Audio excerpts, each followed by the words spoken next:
Bonsoir, bienvenue dans votre 19-20 au sommaire de l'actualité régionale. Polémique autour d'une antenne 4G à Chambray dans l'Eure. Les riverains du village et des communes alentours se mobilisent afin de réclamer la révision du projet d'installation de ce pylône géant qui nuirait, selon eux, au paysage.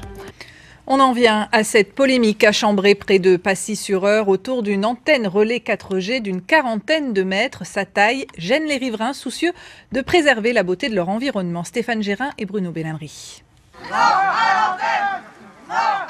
Pour ces habitants de Chambray, il n'est pas question d'accepter la nouvelle antenne de téléphonie que l'opérateur Orange souhaite installer ici même, car elle va, selon eux, ravager le paysage en face de ce charmant petit village de l'Eure. Il est vrai qu'au vu de ce photomontage qui donne l'ampleur du projet, l'impact est indéniable. Orange a donc prévu une antenne en treillis, c'est-à-dire semblable à un derrick de puits pétrolier, comme on en pose en fait dans les zones industrielles et sur les bords d'autoroutes.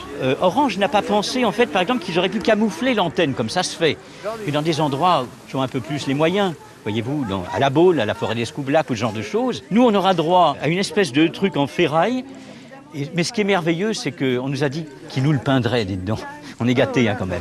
Mais Orange n'a pas décidé seul. L'opérateur a fait une demande en 2018 de construction d'antennes 4G.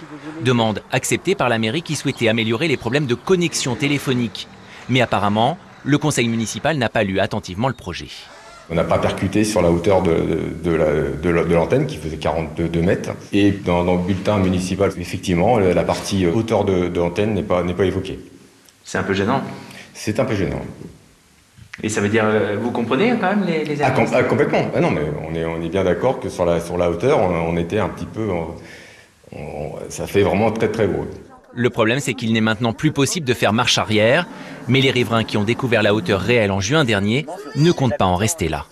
On a un délai de recours qui peut courir sur 2 mois et on réunit tous les dossiers pour essayer de sauver notre vallée, de sauver cet endroit parce qu'on se retrouvera avec quelque chose qui fait 14 étages. En tout cas, le temps presse car la construction de l'antenne est censée démarrer dès le premier semestre de cette année.